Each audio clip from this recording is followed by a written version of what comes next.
ये जो आप बिल ला रहे हैं, आप देश को बांटने का काम कर रहे हैं, जोड़ने का काम नहीं कर रहे हैं। आप दुश्मन हैं मुसलमानों के, उसका सबूत ये बिल। दोस्तों, वक्फ बोर्ड संशोधन बिल को लेकर इस वक्त की सबसे बड़ी खबर।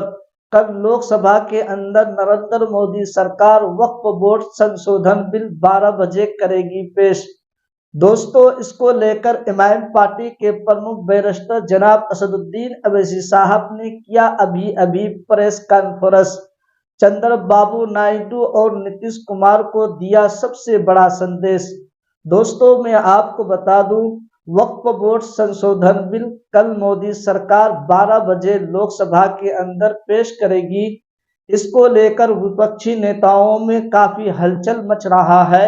वहीं असदुद्दीन अवैसी साहब वक्फ बोर्ड संशोधन बिल को लेकर प्रेस कॉन्फ्रेंस किया है। क्या कुछ कह रहे हैं असदुद्दीन अवैसी साहब? सबसे पहले हम और आप असदुद्दीन अवैसी साहब को सुनते हैं। क्या है और आपको इसमें प्रॉब्लम क्या है? देखिए, इस बिल के इंट्रोडक्शन से पहले हमने रूल 72 के तहत स्पीकर को हमने एक नोटिस भिजाया था कि हम इस बिल के इंट्रोडक्शन के खिलाफ हैं, राइट।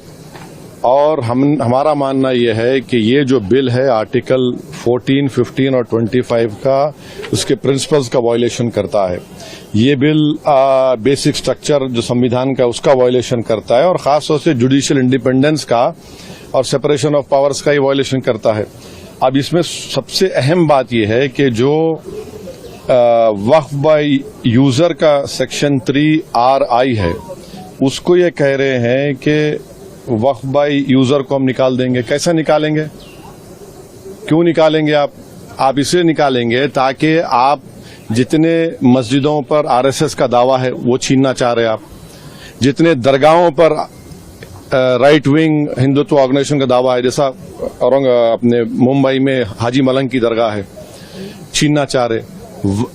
वक्फ बाय यूजर का आप निकाल कर बोल रहे हैं कि डॉक्यूमेंटेशन लेकर, भाई 400 साल का डॉक्यूमेंटेशन रेवेन्यू से नहीं निकलेगा तो क्या करेंगे आप? दे देंगे क्या? चेंज कर देंगे? ये एक सबसे बड़ा डेंजरस जो उसमें सेक्शन है। दूसरा, उसमें वक्फ अल औलाद का क्लॉज 4 का है।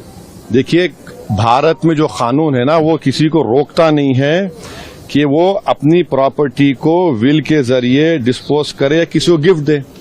तो वही कोई मुसलमान अगर अपनी औलाद के लिए ऑफ कर रहा है तो इनके पेट में दर्द क्यों हो रहा है? हिंदू एंडोमेंट बोर्ड में इजाजत है इसकी, सब जगह दूसरे गुरुद्वारा प्रबंधन कमेटी में इजाजत है, तो मुसलमानों के वक्फ बोर्ड में क्यों नहीं होगा? पांचवी बात यह है कि इसमें आप ये कह रहे हैं कि मुसलमान जो 5 साल उसके हो गए इस्लाम कबूल करके तभी वक्फ करेगा। ये फ्रीडम ऑफ रिलीजन का ग्रेव वायलेशन है।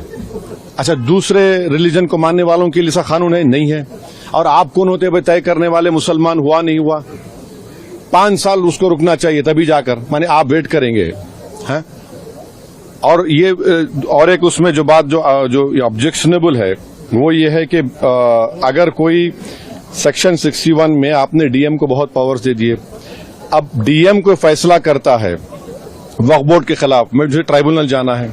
अब ट्राइब्यूनल पहले क्या था? एक जज था, डिस्ट्रिक्ट जज, सीनियर CJ अपॉइंट, और 2 लोग थे। अब कह रहे हैं कि ट्राइब्यूनल में 2 लोग होंगे, रिटायर्ड डिस्ट्रिक्ट जज और एक ऑफिसर होगा, क्या होगा वो, ज्वाइंट सेक्रेटरी रैंक का।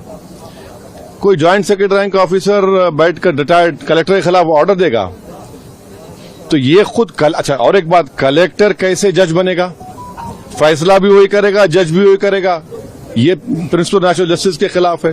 तो इसमें कई सेक्शंस हैं जो खतरनाक है, कई जो वक्फ बोर्ड के फेवर में नहीं है, वक्फ को खत्म करना चाहते हैं। तो सरकार की दलील ये है कि सब दलील झूठी है जो कि वक्फ बोर्ड एक वो जो बोल रहे हैं ना, वो गांव डिक्लेयर कौन किया? वो बताएं देश को। वो गांव डिक्लेयर अगर हुआ है तो वक्फ बोर्ड पे नहीं बोलने पे नहीं हुआ है, इसलिए हुआ है कि सर्वे कमिश्नर की रिपोर्ट आई, उसके बाद गजीट इशू हुआ, और गजीट के लिए 1 साल का टाइम मुसलमानों के लिए है, नॉन मुस्लिम के लिए कभी भी टाइम है। आप उसको ऑब्जेक्ट करिए ना। हैदराबाद में भी ऐसे के प्रॉपर्टीज थे जिनको गजीट के बाद भी कोर्ट ने ओवररूल किया। आप मिसालें दे रहे हैं। सुनेरी बाग की मस्जिद का अगर डॉक्यूमेंटेशन लाओ, कहां से लाएंगे बताइए? मेरे पास तो मंत्र शंतर नहीं है कि 200 साल पुराने के मरने वालों की रूहों को बुलाकर मंत्री जी के पास ले जाऊं कि देखो ये रूह है और ये कह रही कि वक्फ है। ये क्या बात कर रहे हैं? तो ये लेजिस्लेशन नहीं है वक्फ को बुलडोज करके खत्म करने का, मुसलमान ज्यादा तो लूटने का है। जेपीसी को गया है, आप लोग विरोध कर रहे थे, आपको लगता है कि जेपीसी से ये अब रास्ता निकलेगा, हल निकलेगा? अभी इतना जल्दी बोलना गलत होगा। दोस्तों, जैसा कि आप सभी को मालूम है, कल 12 बजे नरेंद्र मोदी सरकार वक्फ बोर्ड संशोधन बिल लोकसभा के अंदर पेश करेगी। इसको लेकर एमआईएम पार्टी के प्रमुख बैरिस्टर जनाब असदुद्दीन अवैसी साहब प्रेस कॉन्फ्रेंस किया है। वही बताया जा रहा है कि आंध्र प्रदेश के मुख्यमंत्री चंद्रबाबू नायडू और बिहार के मुख्यमंत्री नीतीश कुमार वक्फ बोर्ड संशोधन बिल के सपोर्ट में वोट कर सकती है। दोस्तों, आप लोग इस खबर के मुतालिक अपना राय क्या रखना चाहते हैं, हमें कमेंट के जरिए से जरूर बतलाइए। तो दोस्तों, आज की इस वीडियो में यहीं तक। जब तक देखते रहिए अररिया एमआईएम न्यूज चैनल। फिर मिलेंगे कोई नई वीडियो के साथ। अस्सलामु अलैकुम वरहमतुल्लाहि वबरकातुहू।